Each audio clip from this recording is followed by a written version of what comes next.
What's up, guys? Winter Kills here, and welcome to another featured archetype on the featured archetype series. Today we're going to be covering Kaijus. Haven't really done too much with Kaijus, and I think they're a very awesome archetype. And not only the way they're designed, I like the way that they're kind of based off like Godzilla, Mothra, all those things from like Japanese culture or whatever, you know, Mothra, like I said, like all those things that you see, all the big monsters that would battle in the cities, and it's kind of those are things I'm pretty sure are called Kaijus, and that's what these things get their names for. And you can see in the various backgrounds of some of these things, cities they're destroying, especially this guy right here. You can kind of see it here. Supposedly that might be like Mothra, I don't know, Godzilla, some of these, I don't know. I'm not too familiar with that kind of stuff, but one thing that I do know is that this is an awesome archetype, and I'm glad to be covering it finally. But yeah, not only is it a great archetype, but it's a very healthy archetype for the game. A lot of times this game can be very toxic in what kind of field certain decks can put out first turn, like opening up stupidly busted first turn fields of like number 38, Infinity, etc, etc. You know, I put Infinity down here just to kind of bring that point up. Infinity are playing against Mermails, you know, you got Kaijus, Herald, a lot of other problem cards that they have on their field. And the fact that some of these cards are very splashable, especially Gamma-Seal, we know we've seen Gamma-Seal being splashed in several decks. I main it at 3 in my Mermail deck, and I'm thinking about switching to just running a Slumber Engine with 2 Sea Turtle, this guy, and this guy. You know, I've seen several people already trying that, but like, I brought Lava Golem down here just kind of basically say that this is the new age Lava Golem. Lava Golem basically wishes it could be these cards right here. They're just so well designed, and they're so well for the format, and I think they're going to continue to be really well. Allows a lot of decks just to have a solid chance against certain decks that they have a hard time against, like specifically for me with Mermails, like Cosmo, being able to tribute Dart Destroyers and Tin Cans where they can tag out is definitely very helpful. And not only their utility for that, yes, no hate to Lava Golem. Lava Golem is a great card, but of course Kaijus are better. And the OCG doesn't even have Kaijus yet. I think the only card they have is Santa Claus. I could find that. Yeah, they only have Santa Claus, which is a similar card to Kaijus. However, it's not exactly Kaijus. I'm going to read the effect. You can special this card from your hand to your opponent's side of the field. In defense position, by triggering one monster they control of some this way during the end phase of its turn, you can draw 1 card. So basically, you do get to tribute something on the other side of the field. However, you can draw 1 card in the end phase. It does give it a 2500 defense monster.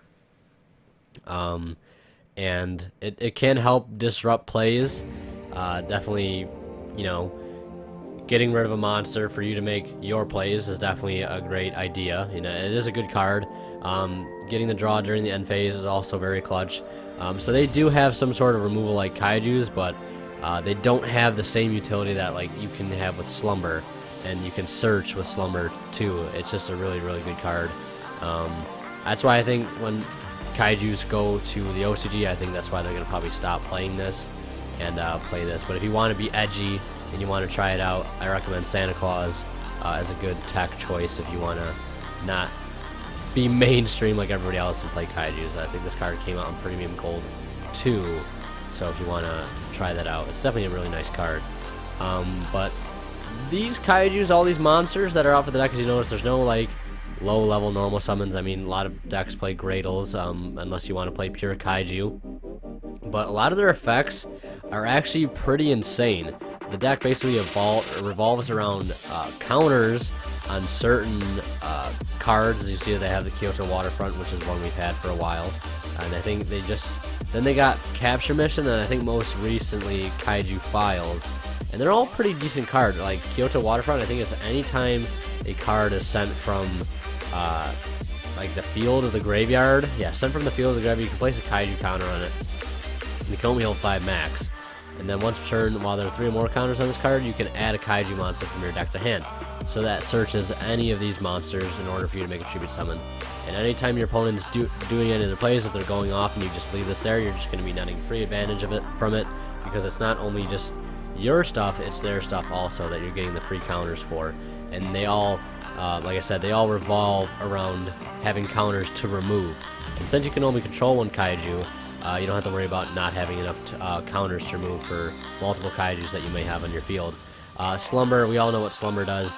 You blow up the whole field, all monsters, and then you each, you special summon a Kaiju to your field and your opponent's side of the field. Of course, you're going to give yourself, like, for example, this dude, and you're going to give them the weak Gamma Seal, the weakest of the bunch, so you can at least have yourself a free advantage. And then, basically, you can banish a card from the graveyard, add a Kaiju monster from deck to hand, and you can only activate one Interrupted Slumber per turn. Now, you can't use it the turn it's sent to the graveyard. That's a fair exception. It should be like that because this card is already nuts as is, and like I said, it's like a really healthy card to have in the meta. I think this whole archetype as a whole. A lot of people hate it, but it's got to be here, I think, in my opinion. Better than Stormforth, at least in my personal opinion. But basically, you have this guy right here. I'm not going to try and read his effect. Jizukuru, the Star-Destroying Kaiju. Probably butchered that. But basically, you can special summon your opponent's side of the field by attributing a monster they control. If your opponent controls a Kaiju monster, you can special summon this out for free. So basically, if you open 2 Kaijus, you know, you open this and this, you just attribute something to the other side of the field, and then boom, you special summon this to your side of the field, and you already got free advantage. And that's also why it's kind of easy to play around this deck if you know they're playing pure Kaiju, because all you do is just not summon anything for a few turns, and then just try to OTK. But that's why I think if you play the Slimes, or not the Slimes, the Gradle engine, it's a little bit better because it doesn't like allow you to just kind of rely on your opponent to make plays. But anyway, back to what we were saying. You can move 3 Kaiju counters right on the field and negate the activation if you destroy that card in the field. So basically, when anything targets something anywhere in one card, as it says there, you can just negate that. But only it can be one card and no others. And it has to be, I think, on the anywhere. Actually, counters from anyone on the field, but it doesn't have to be on the field. The thing that's targeting, it could be engrave or whatever, so it could like stop a gun targeting something in a graveyard, or a Dart Destroyer targeting something to destroy on the field. And then we have Thunder King, the Lightning Strike Kaiju, same summon condition. You can remove 3 Kaiju counters from this card, or from anywhere on the field. Your opponent's cards and effects cannot be activated for the rest of this turn. And then also can make 3 attacks on monsters during each battle phase this turn. At 3,300, that's pretty threatening. Then we have the Dogaran and the Mad Flame Kaiju, one of the originals that came out not too long ago. Remove 3 Kaiju counters from anywhere on the field. Destroy all monsters your opponent controls. This card can attack the turn you activate this effect. But a board clear is pretty nice. And next we have basically the person I'm going to call Mothra because it's a giant moth. Gadaria, the Mystery Dust Kaiju. Very cool name. Remove 3 counters from anywhere, and then have the attack of all defense. Gamma Seal is actually pretty good. Not only is it just good for attributing stuff, but its actual Kaiju effect when it's like working how it should be in its own deck, where it, you know, works best. Obviously, basically, anytime your opponent activates a card or effect, you can remove 2 counters, negate the activation, to banish that card. Very, very, very good card in my opinion. Not only for its huge utility for getting rid of problem cards, but in its own deck, it's also a very amazing card. Because sometimes you get cards that come out in archetypes that are absolutely garbage for the archetypes they were made for, but are just really good for something else that is totally not related to their archetype. Well, I guess Gamma Seal's other use is considered the same use that he is in his archetype, just distributing away problem cards. I guess that's what the deck is kind of built best for, but his main effect, basically with removing counters, is just really good. Remove 2 counters from anywhere on the field and negate the activation, you banish that card. Very, very good card.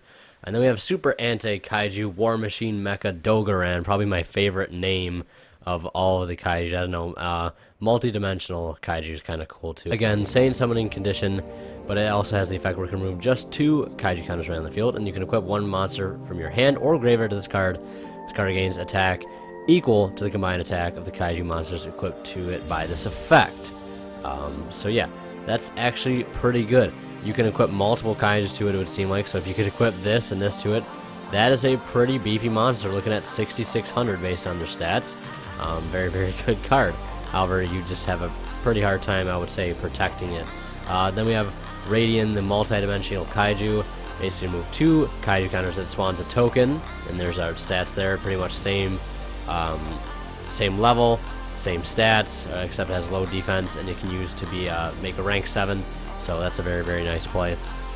And then also we have the last one, Humongous, the sticky string Kaiju, basically giant spider. You can remove 2 Kaiju counters from anywhere on the field until the end of this next turn. That monsters cannot attack, and its effects are negated. So basically, you just target 1 monster, or when your opponent normal special summons a monster, at that time you can activate the effect, and you just remove just 2. So we see we have the category of the ones that remove just 2, and then the others that remove 3, because their effects are arguably a little bit better. But I mean, Gamma Seal's effect, I mean, come on, that's still pretty good. And then we have Kyoto Waterfront, which we talked about, can open to 5, and then when it gets 3, you can remove 3 to search a card, and then if there's 2 left, you can still have enough fuel to use any of these guys' effects. Slumber, we all talked about Slumber. The Kaiju File is actually a pretty good card. I think it was like the most recent of the new support. So basically, each time a Kaiju monster is special summoned from the hand and or a graveyard, place 1 Kaiju counter on this card. Max 5. Again, there's the max 5. I guess if it didn't have a limit, it would be kind of busted. And then once per turn, you can target 1 Kaiju monster in the field and destroy that monster, then switch 1 Kaiju monster with a different original name from your deck to its controller's field. So not only can you do this to your side of the field, but it sounds like you can do it to your opponent's field as well, which is really nice. And then basically you can send this card with 3 or more Kaiju counters to the graveyard, add a Kaiju spell or trap in your deck or hand. So boom, you can immediately search your Kaiju Slumber. And then Kaiju Capture Mission, I don't think this one is played that much.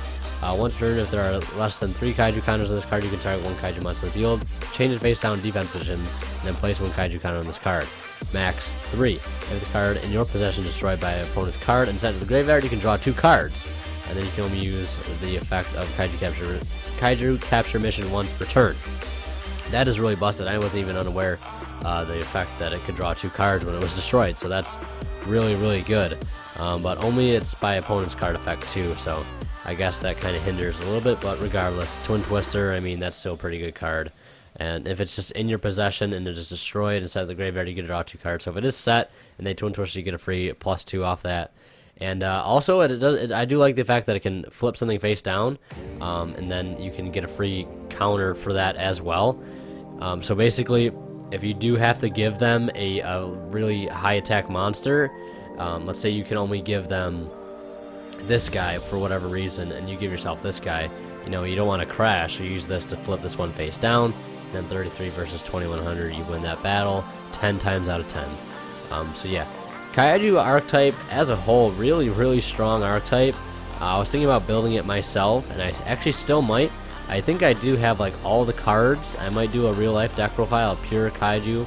I do think it's a really interesting deck. I love the artwork, and I just love how good they are for the game. And then, like I said earlier, there is the Gradle version that you can play, Gradle Slime Jr., and then we have Gradle Eagle and Alligator. I think were the 2 that were most common when I was playing the deck, or when I was playing it, when a friend of mine was playing the deck for himself.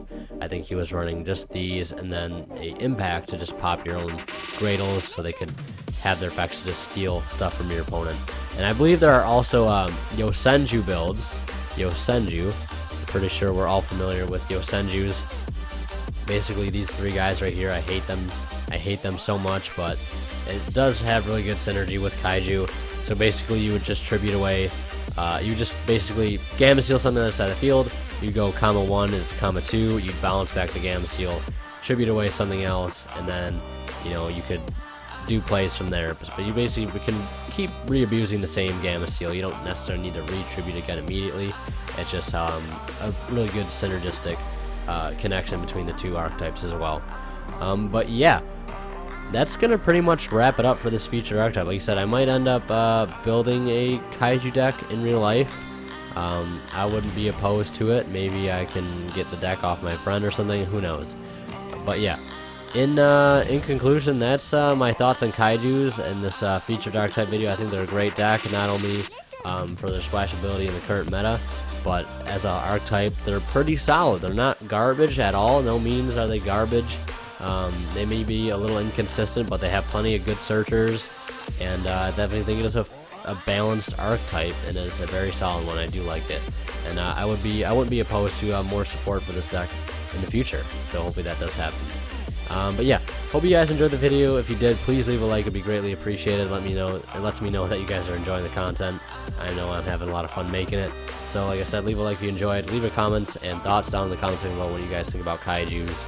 Or maybe there's something I missed and you want to just add that point in the comment section below. That'd be greatly appreciated. As always, guys, Winter Kill is signing out. We'll see you in the next one.